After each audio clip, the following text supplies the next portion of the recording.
So ఇవన్నీ పక్కన పెడితే ఇప్పుడు ఇది ఒక సైకలాజికల్ మీటింగ్ అయితే మనం దాని గురించి మాట్లాడొచ్చు. ఇది రామ్నగర్ బన్నీ టీజర్ లాంచ్ కాబట్టి ఈ సినిమాని చూడండి. మీరు సినిమాలో మా వాడి టాలెంట్, వాడి ప్రజెంటేషన్, వాడి హార్డ్ వర్క్ ఎలా ఉందో దయచేసి పాజిటివ్ సైడ్ చూడండి అని నేను మనస్ఫూర్తి కోరుకుంటున్నాను. మీకు నచ్చనివి ఏమైనా ఉంటే పక్కన పెట్టండి.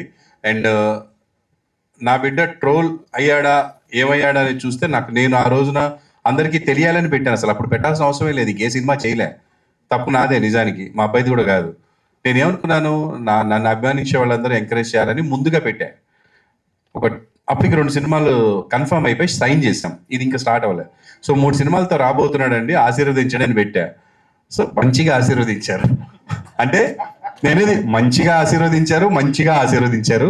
సో నేను అనుకున్నది నెరవేరింది ఒక రకంగా. I'm very positive. అందరికి రీచ్ అయింది, మూలలకి రీచ్ అయింది. అది తనే తెచ్చుకున్నాడు. So I appreciate him. But ప్రతిసారి మనం అవతలని కొడితే మనం టీవీలో కనపడతాం, కానీ ప్రతిసారి కొడితే కుదరదు. జైలుకి వెళ్తే ఫేమస్ అవుతాం, కానీ జైలుకి వెళ్తే గొప్ప కాదు. సో ఆ నెగిటివిటీని పక్కన పెట్టి పాజిటివిటీని మనం స్ప్రెడ్ చేసుకోవడానికి ట్రై చేయాలి. ఇది మా అబ్బాయికి చెప్తున్నాను మీ అందరి ద్వారా.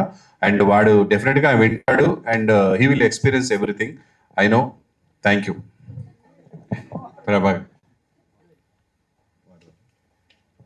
నువ్వు చాలా నీళ్లు దాపిస్తా నీతో అన్నట్టుగా ఇచ్చాడు.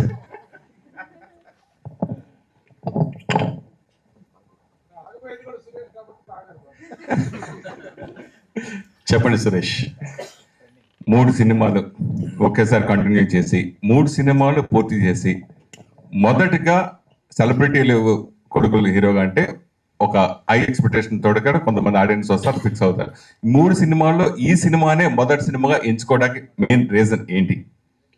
ఇది లాస్ట్ టైం చంద్రాస్ చెప్పాడు, మళ్ళీ చెప్తున్నాను. First movie black dog for a white chick, పక్క యూత్ కంటెంట్. ఎస్పెషల్లీ నన్ను ఆదరించిన మహిళలు ఎవరైతే ఉన్నారో వాళ్ళు చూసే కంటెంట్ కాదు అది. యూత్ అలాంటి సినిమా నడవదని కాదు. ఫ్యామిలీస్ బయటికి రాకుండా ఉన్న సినిమాలు ఇప్పుడు 1000 కోట్లు 1100 కోట్లు కూడా సంపాదిస్తున్నాయి కొన్ని సినిమాలు. అంటే మీరు యానిమల్ సినిమా చూస్తే ఫ్యామిలీస్ అందరూ కొంచెం దూరంగా ఉన్నా కూడా కొన్ని కోట్లు 1000 కోట్లు సంపాదించారు. అలా అని బ్లాక్ డాగ్ నడవదని కాదు, సూపర్ ఉంటుంది. యూత్ పిచ్చగా 4-5 సార్లు చూస్తారు. సో అది. సెకండ్ మూవీ వచ్చేసి ఒక కంటెంట్, ఒక లవ్ స్టోరీ. అది కూడా ఒక వర్గానికి ఉంటుంది. నేను కోరుకుంది ఏంటంటే నా బిడ్డ, ఇది నా ప్లానింగ్, నా బిడ్డ ఫ్యామిలీ మొత్తం కూర్చొని చూడాలంటే మనవరాలు, మనవళ్ళు, కూతుళ్ళు, అమ్మ, నాన్న ఎవ్వరు ఆక్వర్డ్ ఫీల్ అవ్వకుండా చూడాల్సిన సినిమా అంటే ఈ మూడిట్లో ఇదే. ఎక్కడ ఆక్వర్డ్నెస్ ఉండకుండా. అందుకని ఇది ఫస్ట్ వస్తే నా బిడ్డగా ఉంటాడు, లేకపోతే ఎవరో ఒక చంద్రహాస్ వచ్చినట్టు ఉంటుంది. ఎందుకంటే నన్ను దృష్టిలో పెట్టుకుని మీరు నా బిడ్డను చూస్తారు. ప్రభాకర్ కొడుకు, చిరంజీవి గారి కొడుకు, లేదా బాలకృష్ణ గారి అబ్బాయి అంటే అలా చూస్తారు. కాబట్టి అంటే నేను వాళ్ళతో పోల్చుకున్నాను అనకండి బాబు, దయచేసి, ఊరికే నోటికి వచ్చింది అంతే. సో అలా నా బిడ్డ, నా ఆడియన్స్ ఇలా ఉండాలని కోరుకుంటారు. కాబట్టి ఈ సినిమా కరెక్ట్ అని అనిపించి ఇది ఫస్ట్ వస్తుంది. ఓకే, ఇండస్ట్రీకి ఒక ప్యాషన్తో వస్తాం ఎవరైనా. సో మీరు అలాగే వచ్చారు. అలాగే మీరు ఇక్కడ ఎంతో కష్టపడి కోట్లు సంపాదించారు. ఆ కోట్లు సంపాదించింది తాకట్టు పెట్టి కొడుకు కోసం ఇంత త్యాగం చేయటం అవసరమా అని అనుకుంటే మీరేం సంపాదించారు? లేదు, నేను కోట్లు సంపాదించింది నా బిడ్డల కోసమే. ఇప్పుడు పెట్టింది కూడా నా బిడ్డలకే. నేను నా పాప నెక్స్ట్ ఇయర్ వేరే ఆస్ట్రేలియానో లండన్ వెళ్ళి చదువుకుంటా అంది. అప్పుడు కూడా తాకట్టు పెడతా. That's not a bad thing. నేనే కదా, ఎవరైనా సరే లక్షల కోట్లు సంపాదించుకోండి, ఏం చేస్తారు? బిడ్డ ఫ్యూచరే కదా కావాల్సింది. బిడ్డ ఏం చేస్తారు? మీరు మీ బిడ్డ వ్యాపారం పెట్టుకుంటా అన్నారు అనుకోండి, డబ్బులు ఎవరు ఇవ్వాలి? ఎక్కడి నుంచి తెచ్చుకుంటాడు? కన్న తల్లిదండ్రులు మన ఇవ్వకపోతే వాడు ఎలా ముందుకెళ్తాడు? వాడు చేయాలనుకున్న పనికి అందులో సిన్సియారిటీ ఉందా లేదా చూసి చేస్తాం. మై సన్ 100% సిన్సియర్గా చేస్తున్నాడు, ఒక ప్రొఫెసర్ ఎంచుకొని వెళ్తున్నాడు. లేకపోతే మీ అబ్బాయి కూడా 100 కోట్లు సంపాదించొచ్చేమో హీరోగా.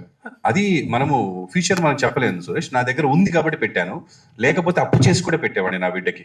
నేను చెప్తున్నా కదా, అంత టాలెంట్ కనిపించింది, అంత హార్డ్ వర్క్ కనిపించింది. మొదటి సినిమాకి వాడు కష్టపడడంలో, ఫస్ట్ సినిమాకి కాలు ఎరగొట్టుకొని ఇంటికి వచ్చాడు నైట్ 4 ఫైట్ చేసి. నాకు ఏడుపు వచ్చేసింది. బ్లాక్ డాగ్ అండ్ వైట్ చిక్ సినిమాలో ఫ్లిప్ చేస్తూ మాస్టర్ కింద మ్యాట్స్ పెడితే ఇటు మ్యాట్ వద్దు, పరుగు పోతుంది, ఎవరైనా చూస్తారు. అది ఎవరు చూస్తారు? కనపడదు ఫ్రేమ్లో అన్నా కూడా వద్దు, వీళ్ళందరూ చూస్తున్నారు కదా అని మ్యాట్ తీసేసి దూకాడు. నైట్ 4 అంటే మార్నింగ్ 7 నుంచి ఫైట్ జరుగుతుంటే తెల్లారుజాము 4 వాడు అక్కడికి వెళ్ళి ఆ గాల్లో ఇలా లేచి అక్కడ ఫ్లిప్ తిప్పి పడతాడు. ఆ తిరుగుతున్న టైంలో నిద్ర వచ్చేసింది సార్కి.